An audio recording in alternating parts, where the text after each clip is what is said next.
Hello to everyone. This is Satyam, and you all are mostly welcome to our YouTube channel. So, in this particular video, we are going to learn the next topic in the Python programming language, that is range function. In our previous video, we have just covered one of the type of a loop, that is for loop. So, in this video, we are going to see what is range function and how we can use this particular range functions in Python for loop. So, let's get started.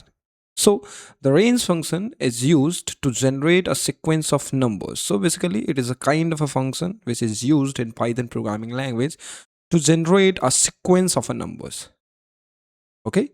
And it is commonly used with the for loop. So basically this particular range function is mostly and commonly used with the for loop in the Python programming language. Now, next point is we can assign three arguments in range functions and at least one. So basically in range functions, we can provide three different arguments and there should be at least one. So the rest of the two are optionals. So you can provide as per the need if needed, and it is not compulsory that we have to provide all three arguments. So one is compulsory, like you have to provide at least one argument, and the rest of the two are just optionals. And what are those arguments? So basically these arguments are start, stop, and step. So these are the three arguments which we are providing in range function to generate the sequence of the numbers.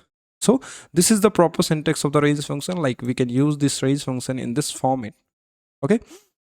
And the starting number, that start represents the starting numbers from where the sequence will start, and by default in Python the start argument value is 0. So if you will not provide the start value in our range function, it will consider it by default at 0.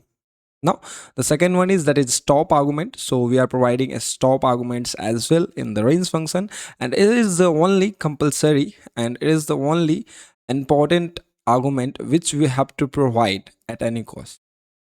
Okay, and there is no by default value for this stop argument, so we have to provide this stop argument at any cost. And the last argument, that is steps. So basically it is the difference between the numbers, like if we create a sequence, what is the gap between two numbers? So a step will define like what is the gap between two different numbers. And by default the value of step is also defined, that is 1. So in Python, if we will not define, if we will not provide the step argument in the range function, it will consider it as by default as 1. Now we have to always define stop arguments in the range function because it has no default value like start and a step. So basically range in range functions, the stop argument has no any default value, so we have to provide stop and range functions every time when we are defining the range function anywhere in our program. Okay, and the stop value is counted as stop minus 1 in creating a sequence. So while creating a sequence or while using a range function, when we are providing the stop value, so when the sequence is created, the last value that if we provide the stop as a 5, so the sequence will be created up to 4 only. So 5 will be not considered to create a sequence. But okay, so let me just summarize this whole thing in a simpler way. Like the range function which we are using in Python programming language, वो एक प्रकार का function है जिसका हम लोग इस्तेमाल करते हैं पाइथन के अंदर with the for loop. And basically इसका हम इस्तेमाल करते हैं टू जनरेट अ सीक्वेंस, एक सीक्वेंस को क्रिएट करने के लिए। ठीक है, सीक्वेंस किसका? तो नंबर्स का सीक्वेंस अगर हमें क्रिएट करना हो तो हम रेंज फंक्शन का इस्तेमाल करते हैं फॉर लूप। ठीक है, और ये जो रेंज फंक्शन होता है इसके अंदर हम बेसिकली 3 डिफरेंट आर्गूमेंट्स प्रोवाइड करते हैं और इसमें से एक जो आर्गूमेंट है वो कंपलसरी होता है। एंड वो तीनों आर्गूमेंट्स जो होते हैं वो कौन कौन से हैं? वो आपका स्टार्ट होता है, स्टॉप होता है एंड स्टेप होता है, जिसको आप कुछ इस तरीके से डिफाइन करते हो। पहले रेंज कीवर्ड लिखते हो, देन आफ्टर पैरेंथेसिस प्रोवाइड करते हो, एंड देन स्टार्ट डिफाइन करते हो, फिर कॉमा, फिर स्टॉप, फिर कॉमा, फिर स्टेप। तो कॉमा से सेपरेट करना होता है तीनों डिफरेंट आर्गूमेंट्स को। ठीक है, एंड ये जो तीनों आर्गूमेंट्स होते हैं, ठीक है, इनमें जो स्टार्ट होता है जो वो एक स्टार्टिंग नंबर को डिफाइन करता है। डेट मीन्स आपका जो सीक्वेंस है वो कहाँ से स्टार्ट होगा। ठीक है, कौन से नंबर से आपका सीक्वेंस स्टार्ट होगा। एंड पाइथन प्रोग्रामिंग के अंदर जो सीक्वेंस स्टार्ट होता है उसका बाय डिफ़ॉल्ट वैल्यू 0 होता है। देन आफ्टर हम लोग डिफाइन करते हैं स्टॉप को। स्टॉप जो है वो एंडिंग नंबर को डिफाइन करता है, लाइक आपका जो सीक्वेंस है वो कहाँ तक चलेगा। एंड जो स्टॉप होता है ना उसे हम लोग काउंट करते हैं स्टॉप -1 तक। मतलब जैसे कि आपने 5 स्टॉप दिया तो सीक्वेंस जो क्रिएट होगा कहाँ तक होगा? 4 तक ही होगा। ठीक है, और जो स्टॉप होता है उसको कोई बाय डिफ़ॉल्ट वैल्यू नहीं होता है। ठीक है। एंड जो आखिरी आपका आर्गूमेंट होता है जो कि रेंज के फंक्शन के हम अंदर डिफाइन करते हैं, दैट इज स्टेप, ठीक है। एंड जो स्टेप होता है वो बेसिकली दो नंबर्स के बीच का डिफरेंस बताता है, लाइक आपने एक डाला फिर दो डाला, तो इन दोनों के बीच में कितना गैप होगा वो चीज़ डिफाइन करते हैं हम with the help of step function. And Python programming के अंदर स्टेप का भी जो बाई डिफॉल्ट वैल्यू है दैट इज़ 1 है, ठीक है। दैट मीन्स अगर हम स्टेप या फिर स्टार्ट जो है वो अगर रेंज फंक्शन के अंदर नहीं डिफाइन करेंगे तो पाइथन जो है उसे बाई डिफॉल्ट 0 और 1 कंसिडर करेगा, ठीक है। नेक्स्ट हम लोग कुछ एग्जांपल्स देखते हैं, समझने की कोशिश करते हैं कि हमारा रेंज फंक्शन जो है वो किस तरीके से काम करता है एंड किस तरीके से सीक्वेंस को जनरेट करता है। ओके, सो पहला एग्जांपल देखते हैं, समझने की कोशिश करते हैं कि रेंज फंक्शन कैसे वर्क करता है। तो इसे मैं यहाँ से कॉपी करता हूँ, पेस्ट करता हूँ एंड देन आफ्टर मैं यहाँ पे इसे एग्जीक्यूट कराता हूँ, ठीक है, पाइथन कंपाइलर के ऊपर, ताकि आपको बेटर अंडरस्टैंडिंग हो सके कि आपका जो रेंज फंक्शन है वो कैसे काम करता है। तो यहाँ पे सिंपली मैंने किस तरीके से रेंज फंक्शन को लिया है वो देख लो। फॉर आई इन रेंज, तो सिंपल जो फॉर लूप का आपका सिंटेक्स है उसको फॉलो कर रहा हूँ मैं। तो यहाँ पे फॉर कीवर्ड इस्तेमाल किया है, देन आई एक वेरिएबल डिफाइन किया है इन रेंज। रेंज को आप इस तरीके से डिफाइन कर सकते हो, एक सीक्वेंस क्रिएट करके देता है, सो इसलिए हम यहाँ पे डायरेक्टली इसे डिफाइन कर रहे हैं। और इस रेंज के अंदर देखो मैंने सिर्फ और सिर्फ एक आर्गूमेंट असाइन किया है, ठीक है। तो अब जब आप रेंज फंक्शन के अंदर सिर्फ एक और एक आर्गूमेंट डिफाइन करते हो तो ये जो आर्गूमेंट है वो स्टॉप को डिफाइन करता है, ठीक है। स्टॉप बोले तो कि आपका सीक्वेंस कहाँ तक चलेगा। तो इस पर्टिकुलर रेंज फंक्शन के अंदर आपने दो चीज़ डिफाइन नहीं किया, दैट इज आपने स्टार्ट डिफाइन नहीं किया और स्टेप डिफाइन नहीं किया।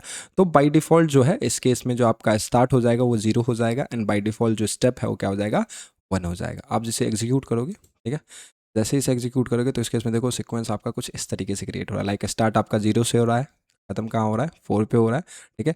एंड सीक्वेंस कैसे आगे बढ़ रहा है, तो 0 1 मतलब एक एक करके आगे बढ़ रहा है। तो इस केस में क्या हो गया, स्टार्ट 0 हो गया, ठीक है, स्टेप हो गया आपका 1 जो कि दोनों बाय डिफॉल्ट वैल्यूज़ हो गए, एंड जो आपका स्टॉप है, ठीक है, आपने स्टॉप डाला था 5, लेकिन मैंने आपको पहले ही बताया था कि जो रेंज फंक्शन है उसके अंदर स्टॉप को जब सीक्वेंस हम क्रिएट करते हैं तो एक पहले तक ही होता है, लाइक आपने 5 प्रोवाइड किया है तो स्टॉप कहाँ तक क्रिएट होगा, 5 - 1 तक ही होगा, लाइक 4 तक ही होगा। तो इस तरीके से आपका जो है सीक्वेंस क्रिएट होता है। तो इस तरीके से हम रेंज फंक्शन का इस्तेमाल करते हैं किसी भी सीक्वेंस को क्रिएट करते हैं, ठीक है। लाइक मान लो कि इसके अंदर हमने क्या किया कि दो आर्गूमेंट्स अगर हम प्रोवाइड करते हैं, लाइक हमने यहाँ पे 1,6 डाल दिया, ठीक है। तो इस केस में क्या होगा कि 1 तो बाय डिफॉल्ट वैल्यू ही है, इसे मैं 1, लाइक उनको 2 कर देता हूँ। तो जब आप दो आर्गूमेंट्स प्रोवाइड करते हो रेंज फंक्शन के अंदर तो इस केस में क्या होता है, जो पहला आर्गूमेंट है वो स्टार्ट को डिफाइन करता है एंड जो दूसरा आर्गूमेंट है वो आपके स्टॉप को डिफाइन करता है, ठीक है। और इसमें मैंने तीसरा एक और आर्गूमेंट नहीं डाला है, तो जो तीसरा है वो एक्चुअली स्टेप का होता है और वो बाय डिफॉल्ट हो जाएगा। तो इस केस में स्टार्ट जो है आपका 2 हो जाएगा, मतलब सीक्वेंस कहाँ से स्टार्ट होगा, 2 से स्टार्ट होगा एंड कहाँ तक होगा, 5 तक होगा, ठीक है। तो 5 मैंने डाला है मतलब 5 से एक पहले तक ही होगा, तो इसे अगर मैं रन कराता हूँ तो उसके इसमें देखना सीक्वेंस आपका स्टार्ट हो रहा है 2 से एंड कहाँ खत्म हो रहा है, 4 तक ही हो रहा है। तो इस तरीके से अगर आप आर्गूमेंट्स प्रोवाइड करते हो अपने रेंज फंक्शन के अंदर तो इस केस में आपका जो सीक्वेंस है कुछ इस प्रकार से प्रोवाइड होगा, जिसमें पहला आर्गूमेंट आपका स्टार्ट का होता है एंड दूसरा आर्गूमेंट आपके स्टॉप का होता है, ठीक है। और मान लो इसमें मैं क्या करता हूँ, इसमें एक और आर्गूमेंट प्रोवाइड करता हूँ, लाइक मैंने यहाँ पे 2 प्रोवाइड कर दिया। तो अब इस केस में क्या होगा कि आपका स्टेप भी डिफाइन हो गया है, तो मतलब पहला आर्गूमेंट जो है वो स्टार्ट है, दूसरा जो है स्टॉप है एंड तीसरा जो है क्या है, स्टेप है, ठीक है। एंड देन इसे अगर आप एग्जीक्यूट करोगे तो इस केस में देखो सीक्वेंस जो है आपका कुछ इस तरीके से बन रहा है, ठीक है। स्टार्ट हो गया 2 से और फिर 2 के बाद जो, क्योंकि स्टेप है 2 बार मतलब 2 आगे बढ़ना है, तो 2 3 स्किप हो जाएगा, फिर 4 आ जाएगा, तो यहाँ पे 4 प्रिंट हो गया एंड देन आफ्टर स्टॉप ही आपका आ जा रहा है 5, तो उसके आगे सीक्वेंस बढ़ेगा नहीं और 4 तक ही काउंट करना है, क्योंकि आपने 5 डाला है मतलब 5 से एक पहले तक ही काउंट होता है। तो इस तरीके से आपका ये जो रेंज फंक्शन है वो सीक्वेंस क्रिएट करके आपको दे देगा, ठीक है। तो इस तरीके से हम लोग रेंज फंक्शन का इस्तेमाल करते हैं पाइथन प्रोग्रामिंग के अंदर। आइए कुछ और एग्जांपल्स देखते हैं एंड समझने की कोशिश करते हैं कि आप किस तरीके से रेंज फंक्शन का इस्तेमाल कर सकते हैं पाइथन प्रोग्रामिंग के अंदर। तो यहाँ पे एक और एग्जाम्पल है, ठीक है, इसको देखिए एक बार, बहुत ही सिंपल सा एग्जाम्पल है। इसके अंदर हमने देखो तीनों आर्गूमेंट्स डिफाइन किए हैं। पहला आर्गूमेंट आपका 10 है जो कि आपके एक स्टार्ट को रिप्रेजेंट कर रहा है, दूसरा आर्गूमेंट आपका 0 है जो कि स्टॉप को रिप्रेजेंट कर रहा है एंड तीसरा आर्गूमेंट है आपका -2, ठीक है। तो ये जो आपका -2 है वो स्टेप को डिफाइन कर रहा है, स्टेप को रिप्रेजेंट कर रहा है, ठीक है। अब इसे आप एग्जीक्यूट करोगे तो आपका सीक्वेंस कैसे क्रिएट होना चाहिए, तो स्टार्टिंग पॉइंट मतलब 10 से क्रिएट होगा, ठीक है, 10 आपका स्टार्टिंग पॉइंट होगा एंड एंडिंग पॉइंट क्या है, यहाँ पे 0 डाला है तो मतलब 1 तक ही काउंट होगा, ठीक है। तो आपका जो स्टॉपिंग पॉइंट होगी वो हो जाएगी 1, मतलब 10 से लेके 1 तक का सीक्वेंस क्रिएट होगा। और इसमें स्टेप मैंने -2 डाला है, मतलब जो आपके स्टेप हैं वो दो घटते ही जाएंगे। मतलब सबसे पहला आपका स्टार्टिंग पॉइंट हो जाएगा 10, फिर 10 - 2 करोगे तो 8, 8 - 2 6, 6 - 2 आपको ऐसे करके मतलब घटते ही जाएगा, क्योंकि स्टेप मैंने निगेटिव में डाला है। तो ये उल्टे डायरेक्शन में चलेगा। इस तरीके से ये काम करेगा। इसे रन कराओगे तो देखो किस इस तरीके से आपका सीक्वेंस यहाँ पे क्रिएट हो जाएगा। नाउ लाइक सपोज कि मैं इस पर्टिकुलर रेंज फंक्शन के अंदर जितने भी आर्गूमेंट्स हैं उन सारे आर्गूमेंट्स को यहाँ से हटा दूँ, देन आफ्टर इसे ट्राई करूँ एग्जीक्यूट करने के लिए, तो उस केस में क्या होगा वो समझो। मतलब इसके अंदर मैंने एक भी आर्गूमेंट पास नहीं किया, ठीक है। एंड देन आफ्टर इसे एग्जीक्यूट करने की कोशिश करता हूँ, तो इसे एग्जीक्यूट करूँगा मैं, तो देखो पाइथन जो है आपका एक आपको एरर शो करेगा, और ये एरर जो है वो टाइप एरर है। और इसमें क्या एरर शो कर रहा है, like range expected at least one argument got zero. इसका मतलब ये है कि जो रेंज फंक्शन है उसके अंदर एटलीस्ट एक आर्गूमेंट आपको डालना ही पड़े, ठीक है। और हमने यहाँ पे जीरो आर्गूमेंट डाला है, सो दैट इज़ वाई यहाँ पे एरर शो कर रहा है, ठीक है। तो हमने आपको पहले ही बताया था कि जो रेंज फंक्शन है उसके अंदर एक आपको कंपलसरी आर्गूमेंट प्रोवाइड करने होते हैं, और वो जो आर्गूमेंट होता है उसे हम स्टॉप आर्गूमेंट बोलते हैं, ठीक है, जिसका कोई बाय डिफॉल्ट वैल्यू नहीं है। सो आपको स्टॉप आर्गूमेंट रेंज फंक्शन के अंदर डालना ही होगा। लाइक मैंने स्टॉप के अंदर कुछ भी डिफाइन करो, लाइक मैंने यहाँ पे 2 डिफाइन किया, एंड देन आफ्टर मैं इसे एग्जीक्यूट कराऊंगा, तो देखो आपका ये एग्जीक्यूट हो जाएगा और आपका 0 और 1 जो सिक्वेंस है वो आपको क्रिएट करके दे देगा। तो इस तरीके से आपका ये रेंज फंक्शन है ये काम कर, ठीक है ना। कुछ और एग्जाम्पल देखते हैं एंड समझने की कोशिश करते हैं कि रेंज फंक्शन को हम किस तरीके से इस्तेमाल कर सकते हैं फॉर लूप के साथ पाइथन प्रोग्रामिंग के अंदर, ठीक है। तो यहाँ पे एक प्रोग्राम है, देखो प्रोग्राम क्या है, program to find the factorial of a given number using for loop. So basically for loop का इस्तेमाल करके हम किसी भी गिवन नंबर का फैक्टोरियल फाइंड आउट करते हैं, ठीक है। तो ये वाला सेम प्रोग्राम हमने वाइल लूप की मदद से भी किया था प्रीवियस वीडियो के अंदर, जाके आप देख लीजिएगा वाइल लूप के अंदर कि किस तरीके से हम इसका इस्तेमाल कर रहे हैं वाइल लूप का to find a factorial of a given number, ठीक है। तो इस सेम चीज़ को आप लोग कर सकते हो with the help of for loop also, ठीक है। और फॉर लूप में इस पर्टिकुलर प्रोग्राम को करने के लिए आपको यूज़ पड़ेगा रेंज फंक्शन का, ठीक है। उसको कैसे करेंगे वो समझिए। तो यहाँ पे देखो जो प्रोग्राम है इसे मैं यहाँ से कॉपी करता हूँ, एंड आफ्टर यहाँ पे पेस्ट करता हूँ, ठीक है। मैं इसे समझाता हूँ आपको कि ये कैसे काम करेगा। तो यहाँ पे सबसे पहले कि जिस नंबर का हमें फैक्टोरियल फाइंड करना है, ठीक है, उस नंबर को मैं इस n नाम के वेरिएबल में यूज़र से इनपुट ले रहा हूँ, ठीक है। और उसके बाद मैंने फैक्ट नाम का वेरिएबल डिफाइन किया है, इसके अंदर 1 स्टोर करा दिए। सेम वही काम है जो मैंने वहाँ किया था, वो सिमिलरली उसी प्रकार से फ्लो जाएगा। वर्किंग भी दोनों का सेम ही है, बट जो आपका सिंटेक्स है फॉर लूप का एंड वाइल लूप का डिफरेंट होगा, रिप्रेजेंटेशन थोड़ा सा डिफरेंट है, ठीक है। वहाँ पे हम लोग कोई रेंज वगैरह इस्तेमाल नहीं करते थे, डायरेक्टली हो जाता था, बट यहाँ पे हमें रेंज फंक्शन डिफाइन करना पड़ेगा क्योंकि फॉर लूप सिक्वेंशियल टाइप के ऊपर काम करता है, ठीक है। और इसके लिए हमें फैक्टोरियल के लिए हमें एक सीक्वेंस डिफाइन करना पड़ेगा, ठीक है। तो सीक्वेंस कैसे डिफाइन करेंगे वो समझो।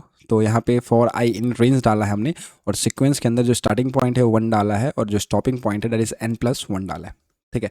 तो ये सीक्वेंस कैसे क्रिएट करेगा, मतलब 1 से स्टार्ट होगा और n+1 मतलब मान लो कि इसमें मैंने 5 डाला, तो यहाँ स्टॉपिंग में क्या हो जाएगा 6 हो जाएगा, लेकिन एक्चुअली में जो सीक्वेंस होगा वो कहाँ तक होगा 5 तक ही होगा, क्योंकि आपको पता है कि स्टॉप जो सीक्वेंस क्रिएट करके देता है वो n-1 तक ही देता है, ठीक है। सो दैट इज़ वाई हमने यहाँ पे n+1 डाल दिया ताकि n तक हमारा सीक्वेंस क्रिएट हो जाए।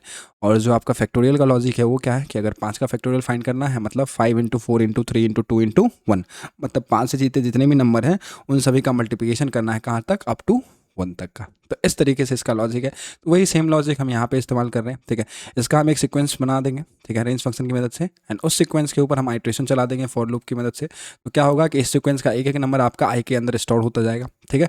और उसके बाद ये वाला छोटा सा ऑपरेशन है परफॉर्म करवा लेंगे, that is fact equals to fact into I, मतलब फैक्ट के अंदर जो वैल्यू है उसको हम आई के साथ मल्टीप्लाई करते जाएंगे और फैक्ट में वैल्यू स्टोर कराते जाएंगे। तो क्या होगा कि रेंज फंक्शन में जो सीक्वेंस बनेगा उस वो सीक्वेंस वाले सारे नंबर्स आई के अंदर 1 बाय 1 आएंगे, ठीक है। ये ऑपरेशन परफॉर्म होगा और 1 बाय 1 नंबर सारे जो हैं वो फैक्ट के अंदर मल्टीप्लाई होते जाएंगे और यहाँ स्टोर होते जाएंगे, ठीक है। और जैसे आपका आइट्रेशन कंप्लीट हो जाएगा तो फैक्ट के अंदर जो सबसे लास्ट वैल्यू होगी वही आपका एक्चुअल जो होगा फैक्टोरियल होगा गिवन नंबर का, ठीक है। तो इसे मान लो मैं रन कराता हूँ, ठीक है, एंड यहाँ पे मैं वैल्यू प्रोवाइड करता हूँ, लाइक इंटरफेरेंस में 5 डाला, ठीक है। तो यहाँ पे वैल्यू क्या आ रहा है 120 आ रहा है, तो जो 5 का एक्चुअल जो फैक्टोरियल होता है वो 120 ही होता है, ठीक है। तो इस तरीके से आप फॉर लूप का भी इस्तेमाल कर सकते हो जिसमें रेंज फंक्शन का इस्तेमाल होता है to find a factorial of any given number using for loop, ठीक है। और अगर फैक्टोरियल के बारे में अगर आपको कोई डाउट है तो इसे मैंने डिटेल वे में एक्सप्लेन किया है in our previous video, while loop जब पढ़ा रहा था, तो वहाँ पे आप जाके इसके बारे में देख सकते हो। यहाँ पे यहाँ पे एक और एग्जांपल है, write a program to find odd number from 10 to 200। तो इस प्रोग्राम को मैं आपके ऊपर छोड़ता हूँ, आप लोग इसे खुद प्रैक्टिस कीजिएगा एंड समझने की कोशिश कीजिएगा कि आप लोग इस प्रोग्राम को किस तरीके से परफॉर्म कर सकते हैं, ठीक है। तो आज के वीडियो में इतना ही। आज की वीडियो में हमने रेंज फंक्शन का के बारे में जाना एंड रेंज फंक्शन को किस तरीके से हम लोग इस्तेमाल करते हैं पाइथन प्रोग्रामिंग के अंदर, उसके बारे में जाना, एंड इसके ऊपर हमने बहुत सारे डिफरेंट टाइप्स ऑफ प्रॉब्लम्स को किया, ठीक है। तो thank you so much for watching this video and do like share and subscribe. Thank you so much.